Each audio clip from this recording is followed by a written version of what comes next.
In this unit, we're going to focus on information literacy. In our previous unit, we discussed research literacy and the ability to read and kind of understand the articles that you have. Information literacy is really how to find them. So the ability to find articles, good articles, high quality, related to your interest areas, really is a tool. It's the ability to use the different tools that are available to you to find the information that you're looking for.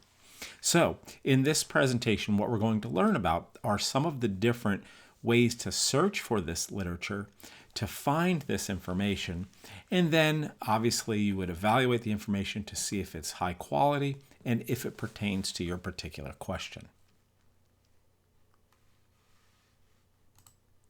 So what do I mean by information literacy? Well, the definition is the ability to locate, analyze, evaluate, and use information resources to support research and learning. I would say that for our interests, it's really not so much to support research and learning, but to support our continued advancement of our professional skills and our ability to, again, design exercise programs for our clients and help them meet whatever goals they may have. The keys here, and what we're going to be focusing on in this unit, is the first part, the ability to locate this information, and then obviously save it, read it, use it, so that we can apply it to our particular questions. The problem with this, the difficulty with this, has evolved over time. I do remember back in my undergraduate college days, information was out there to find. To get it, I had to go to the library. I often had to look in card catalogs or look in printed indexes of different types of research articles. I then had to find what volume, what journal, and specifically what volume and what page number these articles were on. I then had to go to often a microfilm or a microfiche machine. I don't know if any of you know what that is, but you can Google it.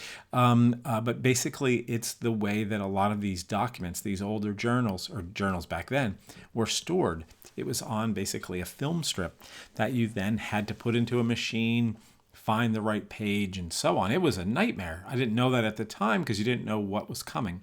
But that was how we found things back then. If they weren't just sitting on a shelf in a journal, in the library, stacks of the library somewhere.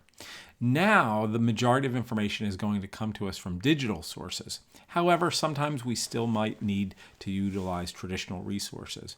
But most of the time now, nearly every journal is digitized, available online. Sometimes it's free, sometimes it's behind a paid firewall. But we're going to talk about some of those issues here. But the key now, the difficulty now, is finding the information because there's so much information. Before, it was more of just a getting to the information.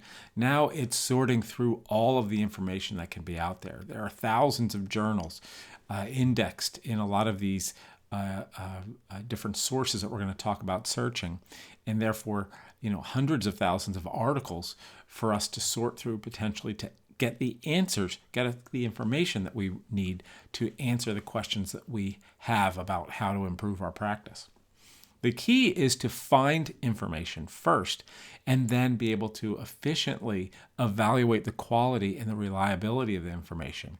If it's not high quality information, then we maybe should disregard it, not include it in our attempting to solve this question. But again, we have to find the information, then evaluate it. So again, what we're focused on in this unit is how to find the information. And then obviously we talked about evaluating it in the previous unit, and we'll spend a lot of time in this course in the future examining how to evaluate articles and studies of different types. So many of you may have access to a college library and the resources that it entails. I teach at CalU. If you're a CalU student, then you have access to CalU's library. A lot of libraries utilize the same search engine that's developed by EBSCO or EBSCOhost. So I'm going to be talking about that a little bit more detail here in this presentation. And then we have other presentations as well. But obviously, if you have access to a library, that's probably the preferred place to find peer-reviewed information. We're going to talk about some of the free open access areas. But again, if you are able to utilize a college library, they're going to have access, full text access to a greater number of journals than is available to the public. So often this is the best place to start, is within a library. Also, if you're a member of a neighborhood library, they may be able to access things, or some other community library. So if you look at this library webpage, we see now things are kind of all put into one neat package to be able to search for everything. At our library, you can utilize this box here with this one search, which will search articles in journals, as well as all of the books that are found in that library. So you can search everything all at once.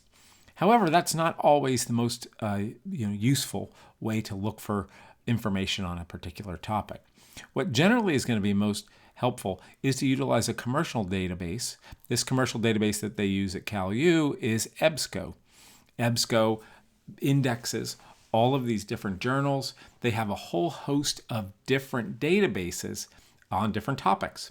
So for instance, EBSCO has an academic search complete or ultimate that searches all of the journals and newspapers that they have access to. They have also links to databases like Medline. They're going to have over 5,200 journals indexed, and these journals all are related to medical aspects, human function, allied health, and so on. CINAHL is another database. It's the cumulative index of nursing and allied health literature. It encompasses 760 journals. Probably the majority of these 760 are also indexed by Medline. Sports Discus, which is a database that has articles related to sports, athletics, performance enhancement, again, overlap with these two previous databases, but have some other articles and other journals that maybe aren't in the CINAHL or Medline. So there are a lot of different databases. There's databases related to educational research. ERIC is an example of that. PsycInfo is a database related to psychology and mental health.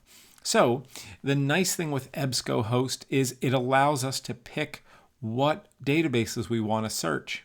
In most cases, in our field, we're interested in improving human function, improving health and wellness. We're going to be utilizing Medline, CINAHL, and Sports Discus. And our library in particular has grouped all of those together in what it calls the health science databases and allows you to search all three of them at one time. Libraries are a great resource because they often will have access to these commercial databases that are very broad, but then also once you do a search, you're able to find a large percentage of the articles full text. And if they don't have them full text, you can typically interlibrary loan the article, which a librarian will fetch the article and send it to you as a PDF. So again, library resources are generally the best way to go as long as you have access to them. However, there may be a fee to be a member of a particular library group, or you may have to be a student at that particular institution. So if you don't have access to a library of some type, there still are great places to find articles that can help you answer these clinical type questions. First off, you can obviously do a Google search or a Bing search or Yahoo search, whichever is your favorite search engine, and find a lot of very good information. Obviously, as we know, a lot of the results that will pop up when we do these types of searches are driven by ad revenue and people paying to place their information at the top of these searches. Also, the information found from a general Google search or Bing search isn't necessarily going to be peer-reviewed or necessarily accurate. But it is a great place to start. I'll often do that as a way, if I'm kind of trying to learn more about a topic, I do that to kind of see what pops up, see what people are talking about, and so on. So that's a nice place to start. If I really want to find peer-reviewed articles, though, the two best choices that I have found that are available to the public and to everybody are Google Scholar and PubMed or Medline.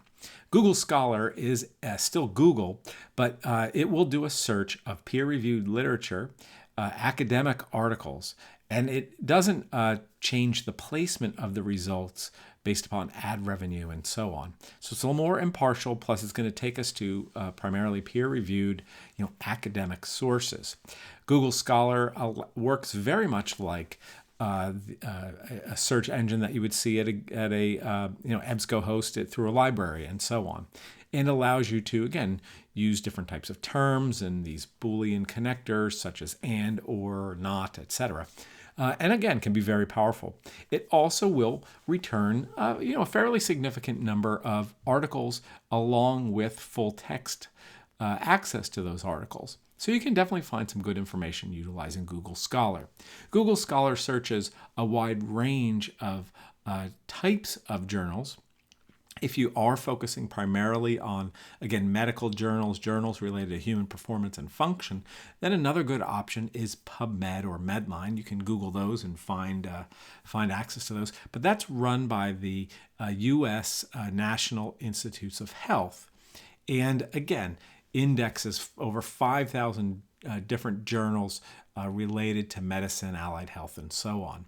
And it allows you to do, again, fairly complex searches for free, and often will bring you to articles that have access, full text access, and so on.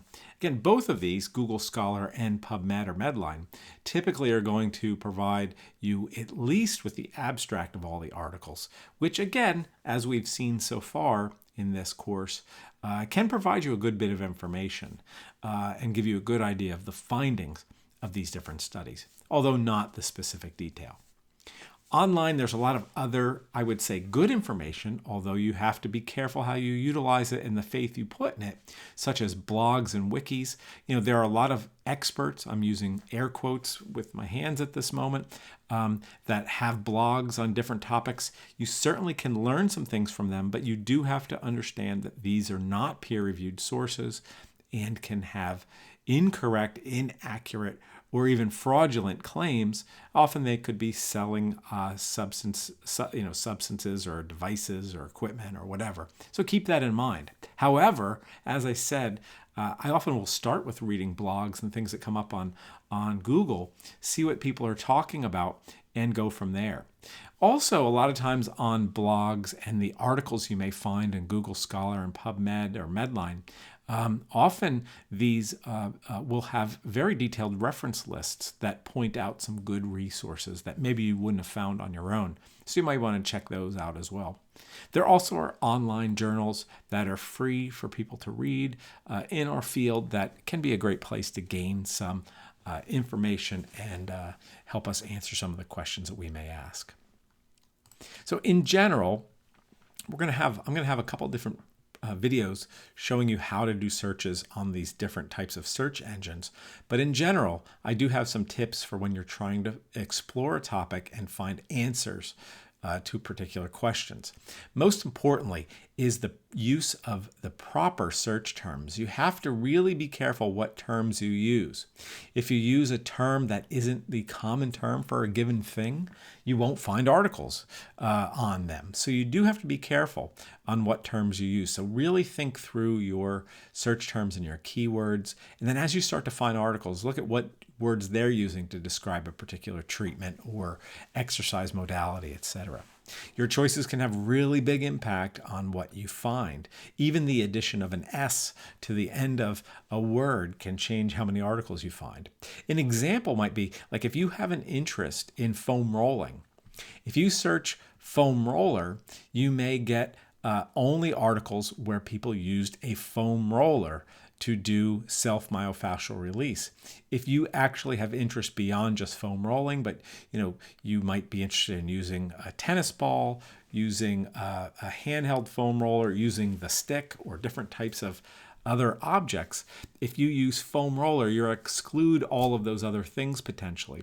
So you might want to use a term like self-myofascial release because it's broader, and then potentially include and narrow it by using foam roller.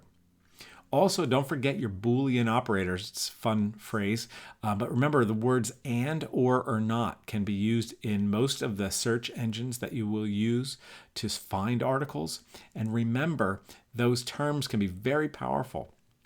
Let's think of it again. If I search for self-myofascial release or foam roller, that will give us any article that has either self-myofascial release or foam roller. So that'll give me a really big list of articles potentially.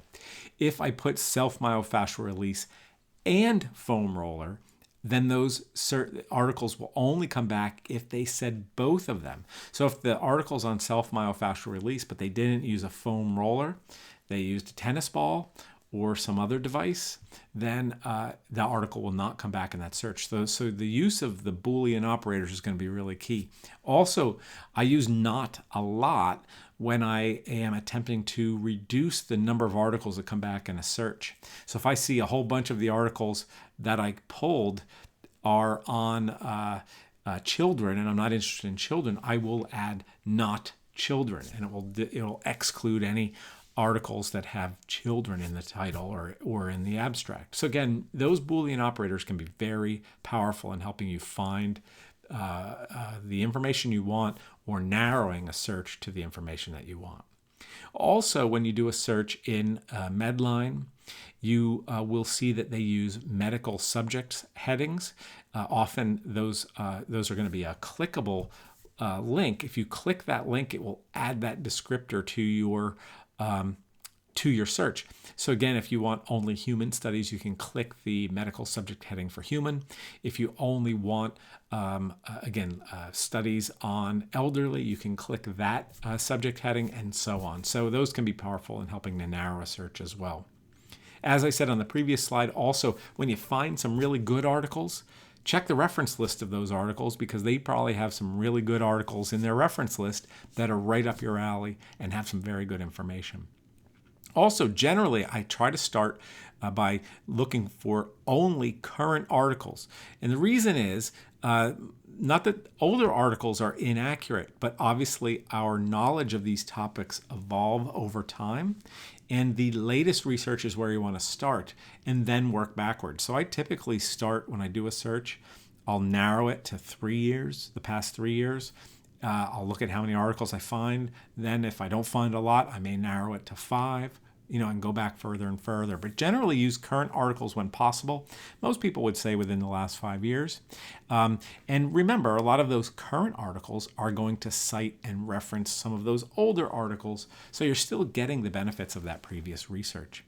And then lastly, this can be, if you're gathering articles to answer a particular question or to become really knowledgeable about a specific topic or write a literature review, then you not only want to find the articles, but you want to have a plan for saving and organizing your articles.